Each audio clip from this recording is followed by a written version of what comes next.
Grandma wants to see you. I looked up from my laptop to find my sister Victoria standing in my doorway, her perfectly manicured nails tapping impatiently against the frame. Something about her expression made my stomach tighten, a hint of smugness that seemed out of place given our grandmother's condition. "I just saw her this morning," I said, checking the time. It was barely past noon. Dr. Mitchell said she needed rest. Victoria's lips curved into what might have been a smile, but there was nothing warm about it. "Well, she's asking for you now, unless you're too busy with your little writing projects to spend time with our dying grandmother." The jab was typical Victoria, always finding ways to diminish my work as a novelist while flaunting her own success in real estate. I closed my laptop and stood, refusing to take the bait. "I'll go now. My name is Olivia Bennett, and for the past 3 months I've been living in my grandmother Eleanor's mansion, helping care for her as pancreatic cancer slowly took her from us. Victoria visited occasionally, usually when the lawyers were around, but I was the one who sat with Grandma through sleepless nights, who held her hand during chemo, who read to her when her eyes were too tired to focus on the pages herself. The mansion's long hallways echoed with memories as I made my way to Grandma's room. Every antique, every painting, every creaking floorboard had a story. I'd grown up exploring these corridors, discovering hidden nooks and treating a whole place like my personal wonderland. Victoria had always preferred the country club, spending time with the right people, building connections she could use later. Outside Grandma's door, I paused. Voices drifted through the heavy oak, Victoria's lawyer, Mr. Whitman, and someone from the bank. My heart sank. This wasn't a social call. I knocked softly and entered to find Grandma propped up in her massive 4-poster bed, looking frailer than she had that morning. Victoria stood by the window, that same smug smile playing at her lips. 2 men in expensive suits sat in the antique chairs by the bed. "Olivia, darling," Grandma said, her voice weaker than I remembered. "Come sit with me." I moved to her side, taking her thin hand in mine. Her skin felt like paper, so delicate I was afraid it might tear. "Should I come back later?" I asked, eyeing the lawyers. No, Mr. Whitman said smoothly. "We've finished our business. Your grandmother just needs to sign a few papers." Victoria stepped forward, holding out an elegant fountain pen. Grandpa's old one, I realized with a start. "It's all ready, Grandma, just like we discussed." Something felt wrong. Grandma's hand trembled as she took the pen, and her signature was barely legible as she scratched it across the documents. Mr. Whitman gathered them quickly, tucking them into his briefcase with an efficiency that seemed almost rehearsed. "What was that about?" I asked after they'd left, trying to keep my voice casual. "Just some updates to my will, dear," Grandma said, her eyes already drooping. "Victoria's been so helpful, explaining all the legal terminology." She drifted off to sleep before finishing the sentence. I tucked the blankets around her, my mind racing. Victoria had never shown much interest in legal matters before, unless there was something in it for her. "She's just trying to make things easier," Victoria said from the doorway, as if reading my thoughts. "Unlike some people, I actually understand business matters." I turned to face her. "What did you do, Victoria?" She examined her perfect manicure, unbothered by my tone. "I helped Grandma make some sensible decisions about her estate. Someone had to, while you were busy playing nurse and working on your little stories." "They're not stories," I said, fighting to keep my voice down. "I'm a published author. My last book was nominated for—" Yes, some literary award nobody's heard of." She waved her hand dismissively. "Meanwhile, I've tripled my real estate portfolio this year alone. I know how to manage wealth, Olivia. How to make it grow. Grandma understands that." Before I could respond, Grandma stirred in her sleep, making a small sound of distress. I hurried back to her side, adjusting her pillows and checking her pain medication levels. By the time I looked up again, Victoria was gone. That night, unable to sleep, I wandered the mansion's dark halls. The place felt different after sunset, more mysterious, as if the antiques and artwork were trying to tell me something. I found myself in Grandma's library, a vast room lined with leather-bound books and family photographs. A picture on her desk caught my eye, me at my college graduation, standing between Grandma and Grandpa. His proud smile, Grandma's elegant pose, my own face beat me with possibility. Grandpa had passed away 2 years later, leaving Grandma to manage their considerable fortune alone. She'd done more than manage it. Eleanor Bennett was a force of nature, turning my grandfather's successful manufacturing business into a diverse empire of investments and real estate. Victoria liked to brag about her business acumen, but she learned everything she knew from Grandma. Movement in the hallway made me freeze. Victoria's voice drifted through the door, speaking in hushed tones on her phone. "It's done. No, she has no idea. The old woman signed everything today.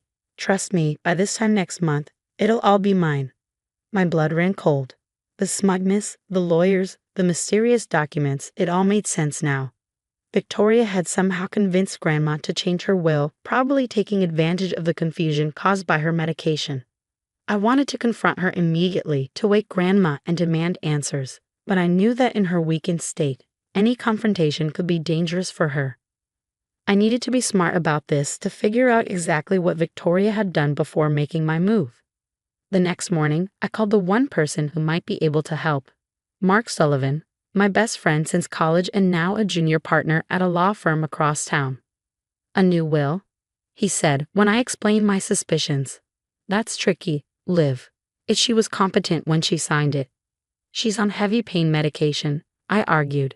"Victoria must have caught her during a lucid moment, but you know how the drugs affect her judgment." Mark sighed. "Look, I can make some discreet inquiries, but unless we can prove undue influence or lack of capacity, there might not be much we can do."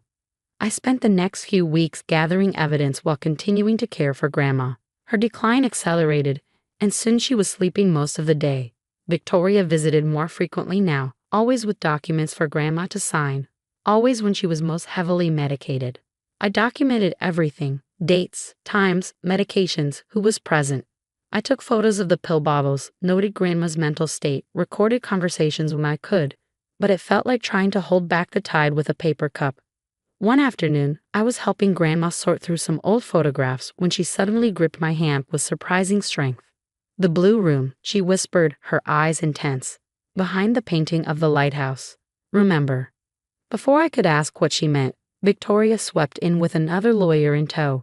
"Grandma, Mr. Patterson is here about those property transfers we discussed." I was ushered out of the room, Grandma's cryptic message echoing in my mind. The blue room had been her private study, a place where even Victoria and I weren't allowed to play as children. And the lighthouse painting, I remembered it hanging above an antique writing desk, one of Grandma's favorite pieces. That night, after everyone else had gone to bed, I slipped into the blue room. Moonlight filtered through the tall windows, casting strange shadows on the walls. The lighthouse painting hung exactly where I remembered, its pale beam seeming to wink at me in the darkness. I reached for the frame, my heart pounding. It swung away from the wall easily, revealing a small wall safe behind it. But without the combination, it was useless. I tried a few meaningful dates: Grandma's birthday, the day she married Grandpa, the year the company was founded. Nothing worked. A noise in the hallway sent me scrambling back to my room, the safe's contents remaining a mystery. The next day, Grandma took a turn for the worse. The hospice nurse increased her medication, and she drifted in and out of consciousness. Victoria practically moved into the mansion, bringing an endless parade of lawyers and bankers through Grandma's room. I kept trying to get a moment alone with Grandma to ask about the safe, but Victoria was always there, hovering, controlling access like a jealous guard dog. 2 weeks later, Grandma Eleanor Bennett passed away quietly in her sleep. I was holding her hand when it happened, reading to her from her favorite Jane Austen novel. Victoria was at a business lunch. The funeral was exactly the kind of elaborate affair Victoria loved. Hundreds of guests, expensive flowers, catered reception at the country club. I sat in the front row, numb with grief, while Victoria worked the crowd like a politician at a fundraiser. "Such a tragedy," I overheard her telling someone. "But at least everything's been properly arranged. The estate will be in capable hands." The will reading was scheduled for the following Monday. As I drove to the lawyer's office, I couldn't shake the feeling that I was walking into a trap. Victoria's new Mercedes was already parked outside, gleaming in the morning sun like a well-polished threat. Mr. Whitman's office was all dark wood and leather, the kind of place that reeked of old money and quiet power. Victoria sat in one of the visitor chairs, wearing a black dress that probably cost more than I made in 3 months as a writer. "Shall we begin?" Mr. Whitman asked, adjusting his wire-rimmed glasses. What happened next felt like watching a car crash in slow motion. The new will, signed just weeks before Grandma's death, left everything: the mansion, the business interests, the investments, everything to Victoria. My inheritance had been reduced to a small trust fund that would pay out a modest monthly stipend. "Are you sure this is right?" I asked, my voice sounding distant to my own ears. Grandma always said she wanted to split things equally. "The previous will was revoked," Mr. Whitman said smoothly. "Your grandmother was very clear about her final wishes." Victoria stood, gathering her designer purse. "Well, I should get started. There's so much to manage." She paused by my chair, her smile sharp as a razor. "Don't worry, little sister. I'll let you keep your room in the mansion. For now, though you might want to start looking for a small apartment, something more appropriate to your means." I sat there long after they'd left, staring at the copy of the will in my hands. Everything we'd grown up believing, all of Grandma's promises about preserving the family legacy for both of us, gone with a few strokes of a pen. But as I drove back to the mansion, no longer my home, I realized with a fresh wave of pain. I remembered Grandma's last cryptic message. The blue room. The lighthouse painting. She'd been trying to tell me something. That night, I waited until Victoria retired to the master suite. She'd already moved into Grandma's room before making my way to the blue room. The lighthouse painting watched as I once again tried to crack the safe's combination. Just as I was about to give up, a memory surfaced.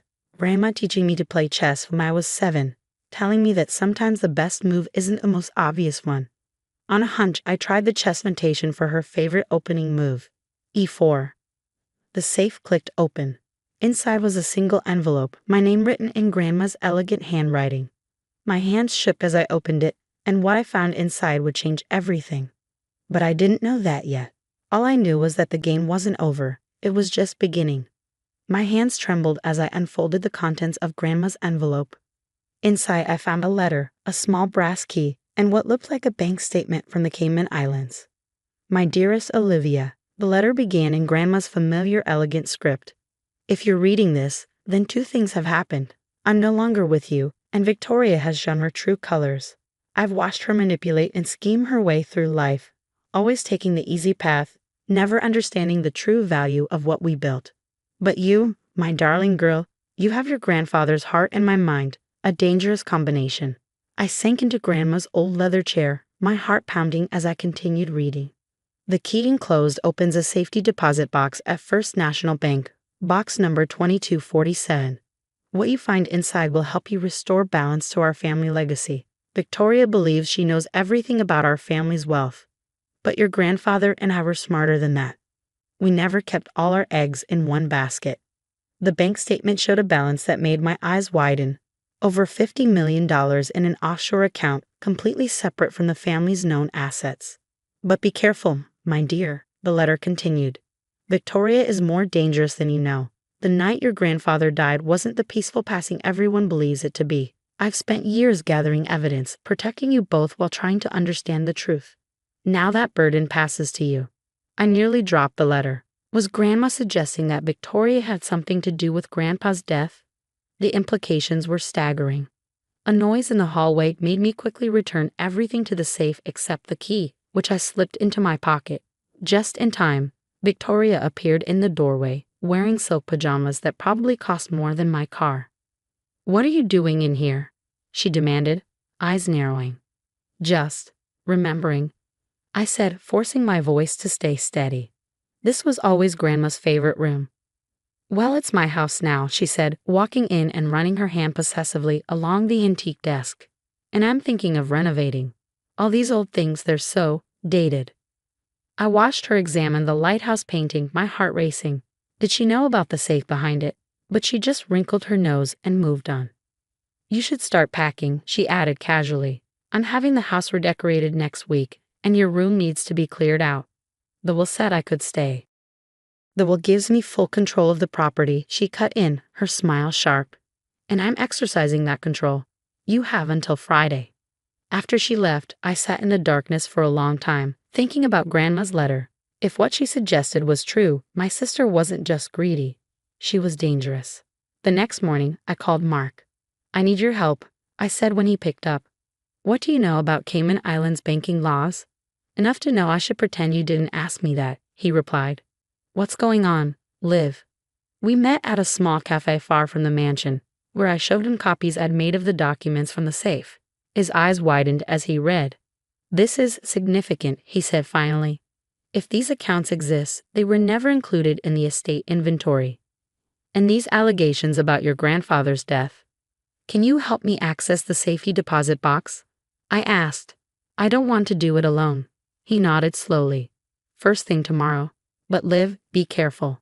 If Victoria realizes what you found. She won't, I assured him, though my stomach churned at the thought. That afternoon, as I packed my room, I found myself looking at old family photos. One in particular caught my eye. Victoria and me as children, standing with Grandpa in his study. He was showing us his collection of rare coins, something that had fascinated us both as kids.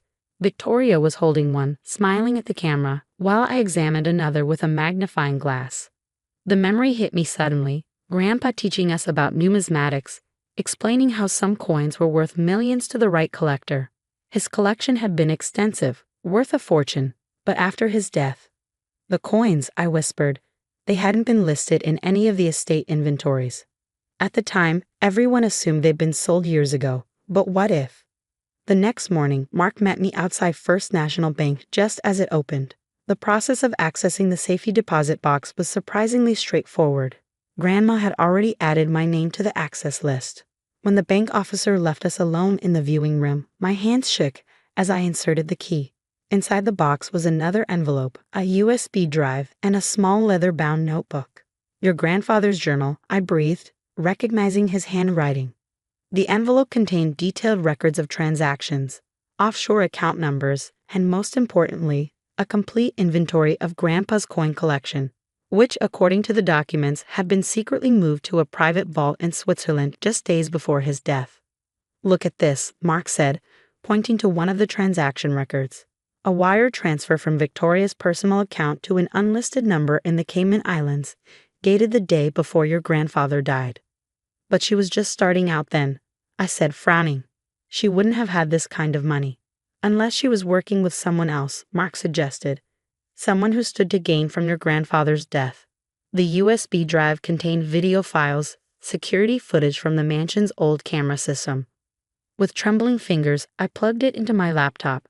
The footage was grainy but clear enough.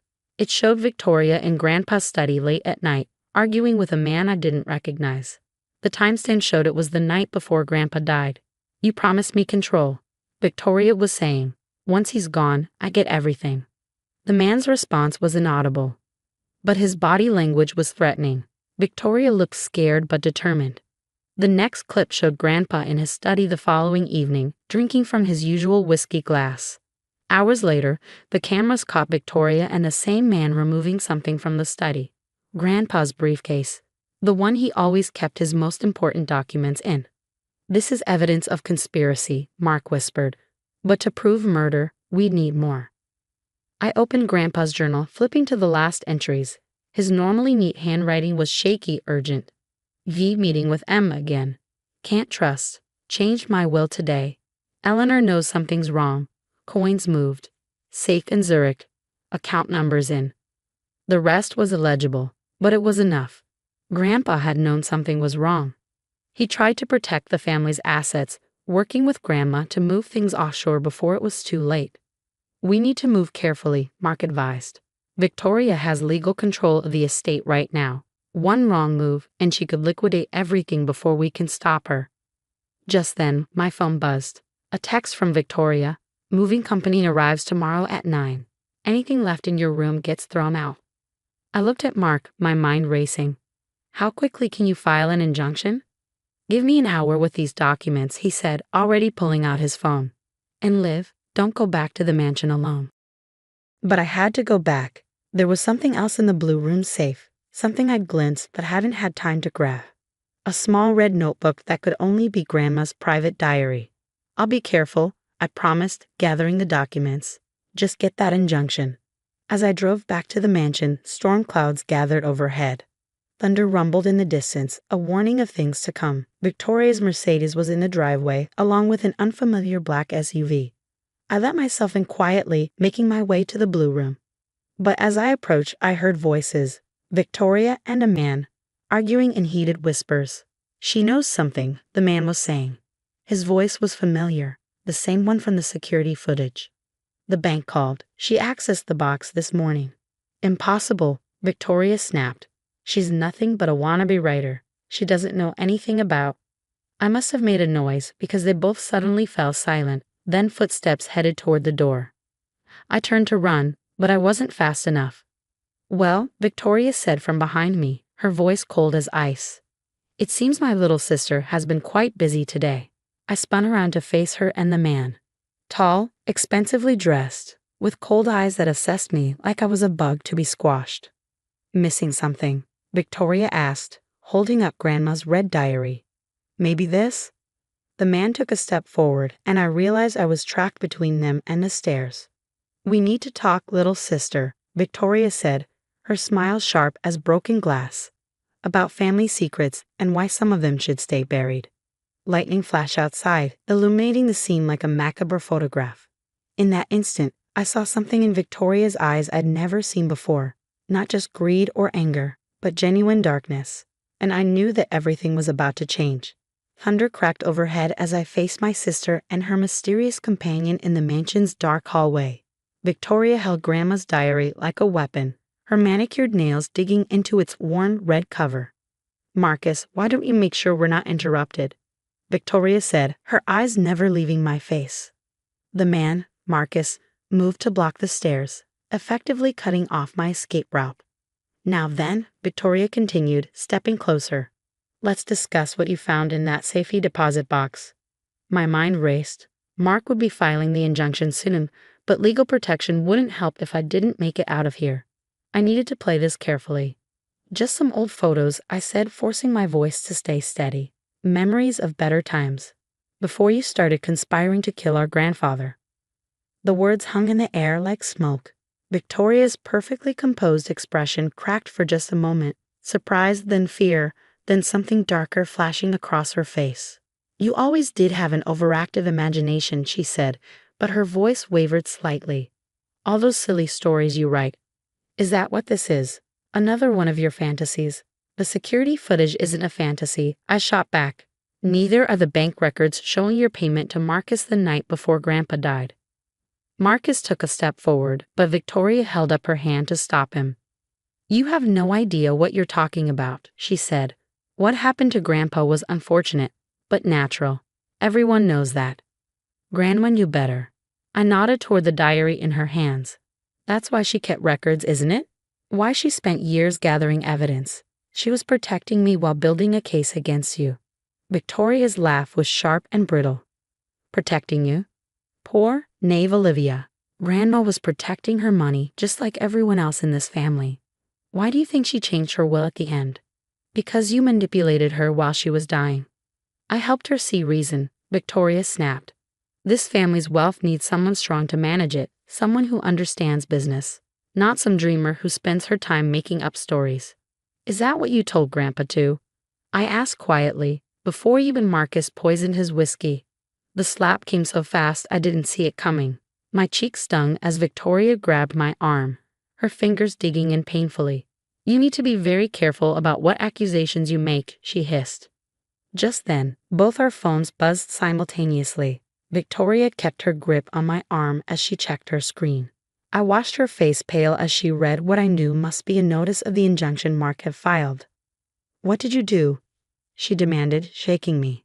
A calm settled over me, the kind of clarity that comes when you know you finally gained the upper hand. I did exactly what Grandma and Grandpa prepared me to do. I protected our family's true legacy. Marcus. Victoria's voice rose with panic. She's frozen our access to the estate. Call Harrison. Tell him to start liquidating everything now. That won't work, I said, unable to keep the satisfaction from my voice. The offshore accounts, the coin collection in Switzerland, none of it was ever part of the estate. Grandpa moved everything before he died, didn't he?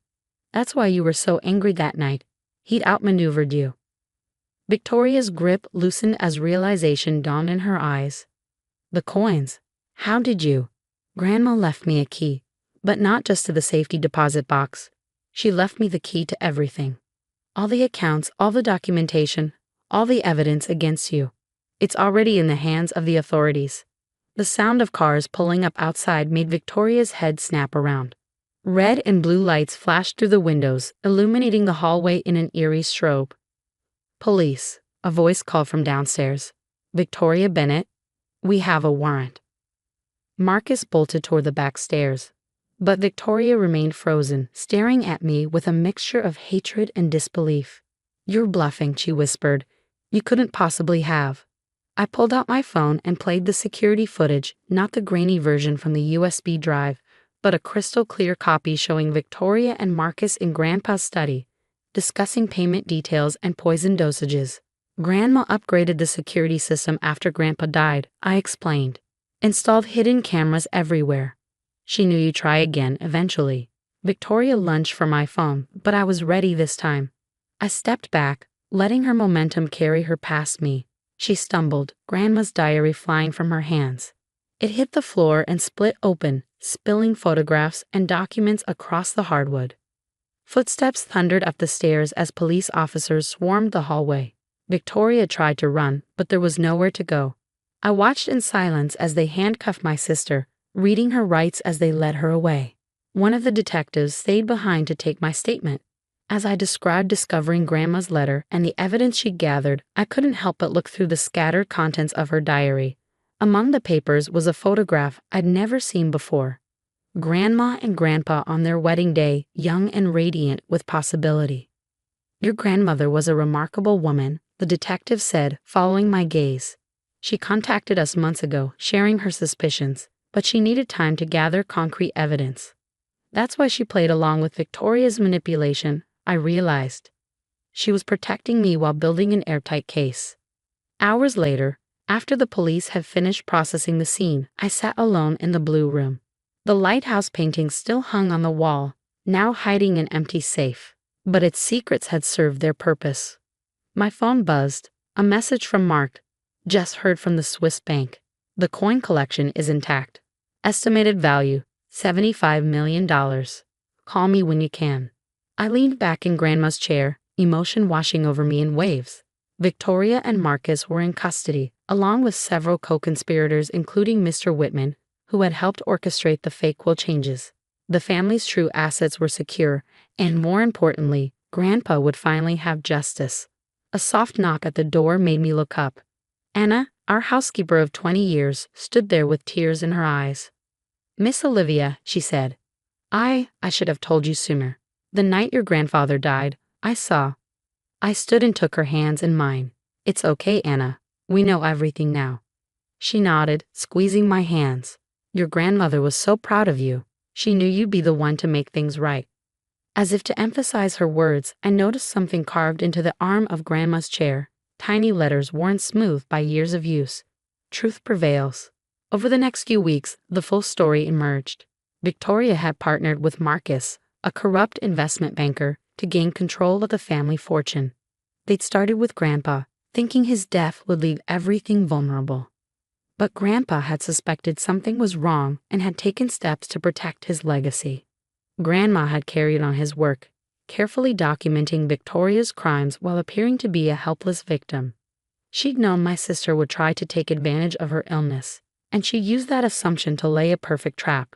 The investigation uncovered other victims, wealthy families whose fortunes had mysteriously disappeared after dealing with Marcus's investment firm. Victoria had been his inside connection to high society, helping him identify targets while building her own real estate empire on stolen money. I donated most of Grandpa's coin collection to museums, keeping just a few special pieces he'd shown me as a child. The offshore accounts were restructured into a charitable foundation, funding arts education and literacy programs, causes that would have made Grandma smile. The mansion felt different now, lighter somehow. I kept most of the antiques but opened up the dark rooms, letting in sun and fresh air. The blue room became my writing study, the lighthouse painting still keeping watch over its empty safe. One evening, about 6 months after Victoria's arrest, I found myself looking through old family albums. There was a picture of all of us, Grandma, Grandpa, Victoria, and me, taken at my high school graduation. Everyone was smiling, looking like the perfect family. Appearances can be deceiving, Grandma had always said. But the truth has a way of coming out. She'd left me more than just money and evidence. She'd left me a lesson about patience, about justice, about the power of playing the long game. Victoria had always thought strength meant taking what you wanted. She never understood that true strength lies in protecting what matters. The next morning, I visited Victoria in prison. She looked smaller somehow, her designer clothes replaced by a drab uniform, her perfect makeup gone. "Why are you here?" she asked, her voice hoarse. I placed Grandma's diary on a table between us. "Because you should know who she really was, who they both were." Victoria stared at the diary, her hands twitching as if she wanted to grab it. "They never trusted me," she said bitterly, "always favored you." "They trusted both of us," I corrected. "You're the one who betrayed that trust." I left her there with the diary, knowing she finally understand the full scope of her failure. Not just the loss of money or freedom, but the loss of something far more valuable, the legacy of two people who had built something worth protecting. Back at the mansion, I walked through rooms filled with memories, the antiques that had witnessed our family's rise and fall, the photographs that told stories both true and false, the quiet corners where a little girl once played while her grandmother watched, planning, preparing, protecting. In the blue room, I sat at my desk and began to write. Not a novel this time, but a different kind of story. The true story of Eleanor Bennett, who had outmaneuvered her enemies from beyond the grave. Of William Bennett, who had sacrificed everything to protect his legacy. Of a sister consumed by greed, and another sister who found strength in truth. Outside, the sun set behind the lighthouse painting, its beam seeming to wink at me one last time. I touched Mom's sapphire pendant, a piece of the inheritance that really mattered, and smiled. Sometimes the best revenge isn't revenge at all. Sometimes it's simply letting the truth come to light, one carefully planned revelation at a time. I am Olivia Bennett, guardian of my family's true legacy. Not the money or the mansion or the rare coins, but the wisdom to know that wealth isn't measured in dollars. It's measured in the choices we make, the truths we protect, and the stories we leave behind. And my story was just beginning.